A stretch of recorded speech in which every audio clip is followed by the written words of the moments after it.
Structure ಉಂಟಲ್ಲ ಒಳಗಿನ ರಚನೆ ಅಲ್ಲಿ ಇದರಲ್ಲಿ ಕಾಣುತ್ತೆ. ಇಲ್ಲಿ ಎಲೆ ಇರ್ತದೆ ಅದು ಅಲ್ಲಿ ಇದರಲ್ಲಿ ಕಾಣುತ್ತೆ ಲ್ಯಾಪ್ಟಾಪಲ್ಲಿ ಒಳಗಿನ ರಚನೆ ಎಲೆ ಮತ್ತು ಕಾಂಡದಲ್ಲಿ ಅಂತ ಬರ್ತದಲ್ಲ ಒಳಗಿನ ಸೆಲ್ಸ್ ಪ್ಲಾಂಟ್ ಸೆಲ್ಸ್ ಅಂತ ಲೀಫ್ ಸೆಲ್ಸ್ ಒಳಗಿನ ಕಾಣುತ್ತೆ.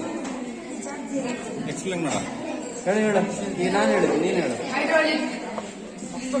ಹೈಡ್ರಾಲಿಕ್ ಡಿಜಿಟಲ್ ಮೈಕ್ರೋಸ್ಕೋಪ್ ಅಂತ ನಾವು ಡೈರೆಕ್ಟ್ ಲೆನ್ಸ್ ಅಲ್ಲಿ ಹಾಕಿ ಮೈಕ್ರೋಸ್ಕೋಪ್ ಮಾಡಿ ಇದು ಮಾಡಬಹುದು. ಇದರಲ್ಲಿ ಸೆನ್ಸರ್ ಕ್ಯಾಮರಾ ಅಂತ ಇದನ್ನ ಹಾಕಿ ನಾವು ಇದರಲ್ಲಿ ಪ್ರೆಸ್ ಮಾಡಿದಾಗ ಇದರಲ್ಲಿ ಇದ್ರ ಒಳಗಿದ್ದೆಲ್ಲ ಕಾಣ್ತದೆ.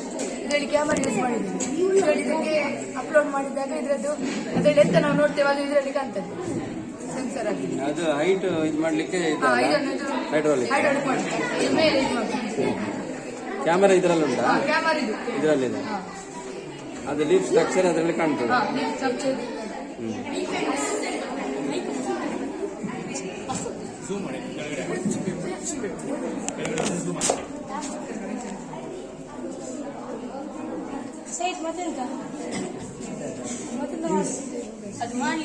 ಆ ಕಡೆದೇನು ಆಚೆದು ಯೂಸ್ಫುಲ್ ಏನು ಅದಿದ್ದ ಸಿಗ್ನಲ್ ಲೈಟಾ ಟ್ರಾಫಿಕ್ ಲೈಟ್ ಹೇಳಿಲ್ಲ ಹೇಳ